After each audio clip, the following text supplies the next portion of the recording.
চাকরি প্রত্যাশী আমার ভাই ও বোনেরা, আশা করি আপনারা সকলে ভালো আছেন, আমিও ভালো আছি। জেলা প্রশাসক কার্যালয় জয়পুরহাট ডিসি অফিসে কিন্তু বিভিন্ন পদে যে নিয়োগ বিজ্ঞপ্তি প্রকাশ করছিল 10 নভেম্বর 2025, তার কিন্তু পরীক্ষার কিন্তু সময়সূচি প্রকাশ করে দিয়েছে। 16 থেকে 20তম গ্রেডের যে নিয়োগগুলো ছিল তার পরীক্ষা আগামী 19 জুন 2026 তারিখ পরীক্ষা অনুষ্ঠিত হবে। তাই আজকের এই ভিডিওতে তারা নোটিশ প্রকাশ করে দিয়েছে, আমরা একটু দেখি যে জেলা প্রশাসক কার্যালয় এখানে পরীক্ষা এমসিকিউ হবে না লিখিত হবে। বিস্তারিত সকল বিষয় আজকের এই ভিডিওর মাধ্যমে ইনশাল্লাহ আপনাদের জানিয়ে দেওয়ার চেষ্টা করব। তাহলে ভিডিওটা শুরু থেকে শেষ পর্যন্ত দেখার চেষ্টা করবেন, ইনশাল্লাহ বিস্তারিত তথ্য, বিস্তারিত সকল বিষয় এই ভিডিওর মাধ্যমে আপনারা জানতে পারবেন। তাই চলুন ভিডিওটা শুরু করে দেই। এখানে এত দ্বারা সংশ্লিষ্ট সকল অবগত জানানো যাচ্ছে যে ডিসি অফিস জেলা প্রশাসক কার্যালয় জয়পুরহাট অধীনস্থ জেলা যে উপজেলা যে নির্বাহী অফিসের কার্যালয় এবং সাধারণ যে প্রশাসনের আয়ত্তাধীন 16 থেকে 20তম গ্রেডের যে নিয়োগ বিজ্ঞপ্তি ছিল যে অফিস সহকারী কাম কম্পিউটার মুদ্রক্ষিক, এখানে কিন্তু শূন্য পদের সংখ্যা ছিল 2টি এবং 20তম গ্রেডের অফিস সহক এখানে 4টি শূন্যপদ ছিল। নিরাপত্তা প্রহরী 2টি পদ শূন্য ছিল। তারপর পরিচ্ছন্নতা কর্মী 2টি এবং নিরাপত্তা প্রহরী সার্কিট হাউস, একটু খেয়াল করবেন এখানে এই যে একটি শূন্যপদ ছিল।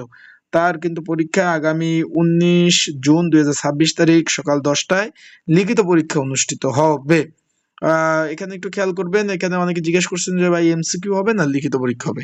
এখানে লিখিত পরীক্ষা অনুষ্ঠিত হবে, তাই যারা পরীক্ষার্থী রয়েছেন পরীক্ষার প্রিপারেশন প্রস্তুতিমূলক সাজেশন রয়েছে, যদি প্রয়োজন হয় স্ক্রিনের উপর যে হোয়াটসঅ্যাপ নাম্বার রয়েছে, ডিসক্রিপশন বক্সে যে নাম্বার রয়েছে, পিন কমেন্টে যে নাম্বার রয়েছে, এই নাম্বারে মেসেজ করে যোগাযোগ করে আপনারা সাজেশন নিয়ে কিন্তু পড়তে পারবেন। যাদের প্রয়োজন আছে তারা অবশ্যই যোগাযোগ করবেন, মেসেজ করবেন। আশা করি এই বিষয়টা আপনারা বুঝতে পেরেছেন।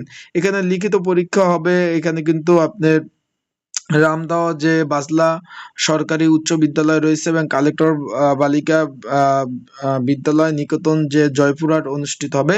এখানে যারা বৈধ প্রার্থী ছিল তাদের অনুকূলে কিন্তু অলরেডি এসএমএস পাঠিয়েছে, আপনার এডমিট কার্ড কিন্তু ডাউনলোড করেছেন, আপনাদের ফোনে কিন্তু মেসেজ চলে গেছে। তার মানে বুঝতেই তো পারছেন পরীক্ষা হবে কিন্তু এখানে লিখিত পরীক্ষা, তাই আপনারা ভালোভাবে প্রিপারেশন প্রস্তুতি নেবেন।